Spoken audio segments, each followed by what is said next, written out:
దేవుని పరిశుద్ధ నామమునకు మహిమ కలుగును గాక. మన రక్షకుడు ప్రియకుమారుడైన యేసుక్రీస్తు అతి శ్రేష్టమైన ఉన్నతమైన నామములో మీ అందరికీ నా యొక్క హృదయపూర్వకమైన వందనములు తెలియపరుస్తున్నాను. ప్రియులారా,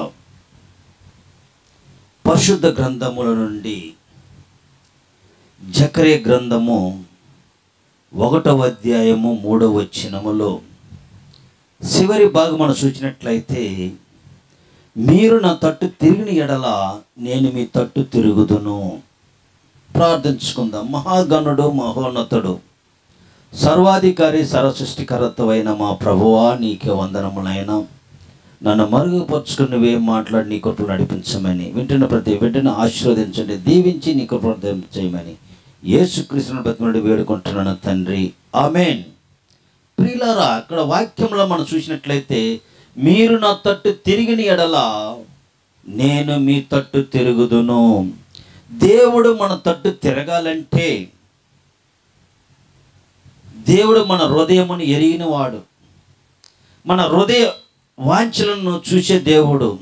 మన హృదయం ఎలాగున్నది, ఎలాగ మనం ప్రవర్తిస్తున్నాము, ఎలాగ జీవిస్తున్నామో ఆ హృదయములు ఏమున్నదని దేవుడు చూసే దేవుడుగా ఉంటున్నాడు. అందుకే మన హృదయమును ఆయనకి ఎలాగ ఉండాలంటే ఇష్టమైన హృదయముగా ఉండాలి. ఇష్టమైన హృదయం కలిగినప్పుడే దేవుడు మన తట్టు తిరగతాడు.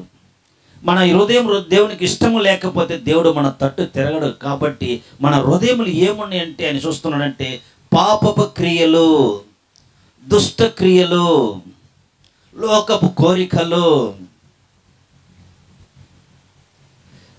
ఉన్నాయి. కాబట్టి దేవుడు మన తట్టు తిరగడు. వాటంటిని తీసివేసుకొని మన హృదయమును శుద్ధ చేసుకొని కడుక్కొని దేవుని వైపు తిరిగినప్పుడు దేవుడు మన వైపు తిరగతాడు. మన తిరగాలంటే నలిగిన మనసు కావాలి, విరిగిన హృదయం కలిగినప్పుడే దేవుడు మన తట్టు తిరగతాడు. ప్రియులారా, తిరగాలంటే మనము విరిగి నలిగిన హృదయం కలిగి దేవుని వైపు చూస్తామో అప్పుడు దేవుడు మన వైపు చూస్తాడని వాక్యము తేటగా తెలియపరుస్తున్నది. యాకోబు పత్రిక 4వ అధ్యాయము 8వ వచనములో, దేవుని ఎద్దకు రండి, అప్పుడు ఆయన మీ ఎద్దకు వచ్చును. మనం ఏమి చేయాలంటే, దేవునికి దూరం ఉండి మనం ఏమి చేయలేము. దేవుని దగ్గరికి వచ్చినప్పుడు దేవుడు మన యొక్క హృదయాన్ని, మన మనసును, మన యొక్క ప్రవర్తన చూసినప్పుడు అప్పుడు దేవుడు మెచ్చుకొని మన యొక్క వైపు తిరగతాడు. అందుకంటాడు, పాపులారా మీ చేతులను శుభ్రం చేసుకొనిడి, ద్వేమనస్కులారా మీ హృదయములను పరిశుద్ధపరుచుకొనండి. నేను మీతో ఉండాలని, మీతో రావాలని, మీ తట్టుని తిరగాలంటే మొదట మీ చేతులను శుభ్రం చేసుకోనండి. రెండవది ఏమంటున్నాడు, దీన మనసులు మీ హృదయములను పవిత్రపరచుకోనండి. పాపం ఉండకూడదు, మీ చేతుల పాపం ఉండకూడదు, మీ హృదయంలో పాపం ఉండకూడదు. కాబట్టి నేను మీ తట్టు తిరగాలంటే మీ హృదయమును, మీ చేతులను పవిత్రపరుచుకొని ఉండండి, అప్పుడు నేను మీ యొద్దకు వస్తాను. మీ యొద్దకు రావాలంటే ప్రభు దృష్టికి మిమ్మల్ని తగ్గించుకోనండి, అప్పుడు ఆయన మిమ్మల్ని హెచ్చించును.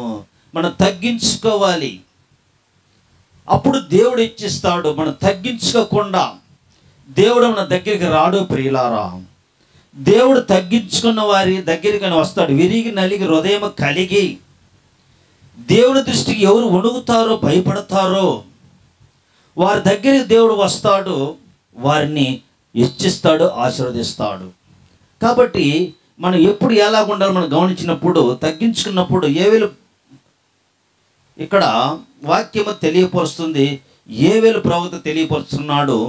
2వ అధ్యాయము 13వ వచనములో ఈ విధంగా తెలియదు, మీ దేవుడిని యెహోవా కరుణావాచ్యం గల దేవుడును, శాంతిమూర్తి, అత్యంత కృపగలవాడునై ఉండి తాను ఉద్దేశించిన కీడు చేయక పశ్చాత్తాపడును. పశ్చాత్తాపడాలంటే ఆయన ఎలాంటి వాడంట, కరుణావాచ్యం గల దేవుడు, శాంతిమూర్తి అంట. అత్యంత కృపగల దేవుడు అన్నమాట. కీడును తప్పించాలంటే మనం ఏం చేయాలంట? మీ వస్త్రములను కాక మీ హృదయములను చింపుకొని ఆయన తట్టు తిరగండి. ఆయన కరుణ గలవాడు, శాంతి గలవాడు, అత్యధిక కృపగలవాడు. మీరు కీడు చేయకుండాలంటే మీరు పశ్చాత్తాపడాలి. మీ వస్త్రములు కాదు, మీ హృదయములను చింపుకోవాలి. మీ హృదయములు చింపుకోవాలంటే మన హృదయములో లోకపు క్రియలు, లోకపు కార్యములు, దుర ఆలోచనను, ఎన్నో విధములైన హృదయములు ఉన్నాయి. కాబట్టి వాటిని తీసివేసుకోవాలంటే మొదట నీ హృదయాన్ని చింపుకొని, తీసివేసుకున్నప్పుడు దేవుడు చూసినప్పుడు నీ హృదయం ఖాళీ ఉండాలి. ఏముండకూడదు? పాపపు క్రియలు ఉండకూడదు. కానీ నీ హృదయం ఎప్పుడు శుద్ధిగా ఉంటుందో, పరిశుద్ధిగా ఉంటుందో, దేవుడు అప్పుడు నీ తట్టు తిరగతాడు. నీ హృదయమును చూచి ఆయన తిరగతాడు. ఎప్పుడు పవిత్రపరుచుకుంటావు అప్పుడు దేవుడు నీ తట్టు తిరగతాడు. అప్పుడు మనం గమనించినట్లయితే నినవే ప్రజలు చూసినట్లయితే యోనా పత్రిక 3వ అధ్యాయము 5వ వచనం నుంచి కొన్ని వచనం చదువుకున్నట్లయితే, నినవే పట్టణపు వారు దేవుని యందు విశ్వాసం ఉంచి, చూడండి, నినవే పట్టణం 40 దినములకు నాశనం అయిపోద్దని యోనా ప్రవక్త ప్రవచించినప్పుడు ఆ యొక్క ప్రజలు దేవుని విశ్వాసం ఉంచి ఉపవాస దినం సాటించి గనులేమి అల్పులేమి అందరూ గోని పట్ట కట్టుకున్నారు. ప్రియులారా, ఎందుకు? దేవుడు తన తట్టు వాళ్ళ తట్టు తిరగాలని, వారు పాపమును ఒప్పుకొని దేవుని వైపు తిరగాలని వారు ఏం చేసిన? ఉపవాసం, దేవుని విశ్వాసం ఉంచి ఉపవాసం దినము సాటించి అల్పులేమి గనులు అందరూ కూడా గోని పట్టు కట్టుకున్నప్పుడు రాజు ఆ సంగతి విని తన యొక్క సింహాసనమును దిగి గోని పట్ట కట్టుకున్న బూడిదలో కూర్చొని అతడు తెలియపరుచున్నది ఏంటంటే, మనుషులు ఏది పుచ్చుకొనకూడదు, పశువులు కానీ, ఎద్దులు కానీ, గొర్రెలు కానీ మేత మేయకూడదు, నీళ్లు త్రాగకూడదు. మనుషులందరూ తమ దుర్మార్గములను విడిచి తాము చేయి బలాత్కారమును మానివేయవలెను. మనుషులేమి, పశువులేమి సమస్తమును గోని పట్ట కట్టుకునవలని జనులు మనస్పూర్వకముగా దేవుని వేడుకొనవలని ఆ రాజు తెలియపరుస్తున్నాడు.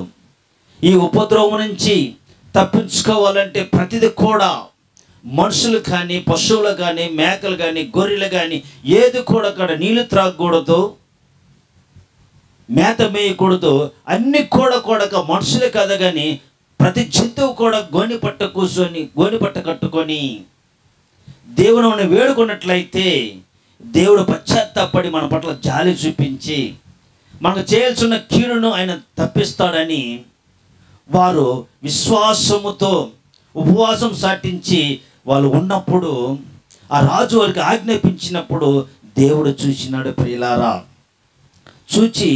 దేవుడు చూచి పశ్చాత్తాపడి వారికి కీడు చేయక మేలు చేశాను, మేలును ఆయన కీడు చేయక మానిన. ప్రియులారా, ఎందుకంటే వారు దేవుని వైపు తిరిగినారు కాబట్టి ఆ ఉపద్రవముల నుండి, ఆ యొక్క నాశనము గుంటల నుండి, నాశనకరమైన వాటంటి నుండి వారు ఆయన విడిపించి